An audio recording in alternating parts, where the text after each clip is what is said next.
आपको बता दें कि कल भी डीजीसीए के आला अधिकारियों के साथ जो नागरिक उड्डयन मंत्री हैं राम नायडू, उनके साथ बैठक हुई थी और बैठक में फैसला लिया गया कि अधिकारियों की टीम अलग अलग जो प्रमुख एयरपोर्ट है देश भर के, वहां पर भेजा जाए और जिस तरह का संकट पिछले कई दिनों से पैदा हुआ है उस पर जायज़ा लिया जाए, क्योंकि इंडिगो लगातार अपनी सफाई में अलग अलग दावे करता रहता है। कल इंडिगो ने जो तय समय सीमा दी गई थी डीजीसीए की तरफ से जवाब देने की, वो जवाब दाखिल किया, लेकिन उस जवाब से भी जो सूत्र बता रहे हैं कि डीजीसीए और सिविल एविएशन मिनिस्ट्री वो खुश नहीं है। यही वजह है कि डीजीसीए और सिविल एविएशन की तरफ से इंडिगो के सीईओ एल्बर्ट एल्बर्ट्स को तलब किया गया है आज इस पूरे मामले में पूछताछ करने के लिए, जहां पर 4 सदस्यीय टीम बनाई गई है। 4 सदस्यीय टीम उनसे पूछताछ करेगी। वहीं डीजीसीए के 10 जो आला अधिकारी हैं अलग अलग प्रमुख एयरपोर्ट पर जायज़ा लेंगे, वहाँ के हालात क्या है, क्या संकट से इंडिगो अभी तक उभर पाया है या नहीं उभर पाया है, क्योंकि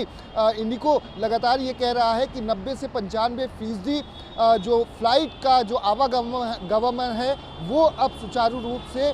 ठीक हो चुका है। लेकिन जिस तरह के आंकड़े आज 8वें दिन सामने आ रहे हैं कि अब भी 300 से ज़्यादा फ्लाइटें देश के अलग अलग प्रमुख एयरपोर्ट से कैंसिल हुई हैं, जिसमें दिल्ली की बात की जाए तो 100 से ज़्यादा फ्लाइटें हैं, बेंगलुरु की बात की जाए 121 से ज़्यादा फ्लाइटें हैं,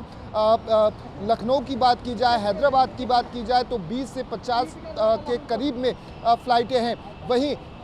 दर्शकों के लिए बता दें कि इस पूरे मामले में इंडिगो की तरफ से कहा गया था कि 15 दिसंबर तक जो कि जिस तरह की समस्या है उसका समाधान कर लिया जाएगा। जिसको कैंसिलेशन कराना है या रिफंड चाहिए उसके लिए भी वो अपनी जो कंप्लेन है वो दे सकते हैं, या उनको दूसरी अल्टरनेट फ्लाइट चाहिए उसके लिए वो कर सकते हैं। तो ये तय समय सीमा जो बाध्य की गई थी इंडिगो को लेकर, हो सकता है डीजीसीए इस पूरे मामले में समय सीमा आगे बढ़ा दे, लेकिन जो ये यात्री हैं उन्हें ये ध्यान रखना होगा कि डीजीसीए की तरफ से अब ये फैसला लिया गया है कि इंडिगो की जो स्लॉट से 2200 से ज़्यादा की उड़ानें देश के अलग अलग प्रमुख एयरपोर्ट पर इंडिगो की थी, अब उसमें कटौती की जाएगी। कटौती करने के बाद अलग अलग जो एयरलाइंस हैं, चाहे वो एयर विस्तारा हो, एयर इंडिया हो या अन्य हो, उनको ये स्लॉट दिए जाएंगे कि वो जो रूट हैं वहाँ पर अलग अलग फ़्लाइट्स वो उड़ान भर सके। इंडिगो के स्लॉट्स में कमी की जाएगी। ये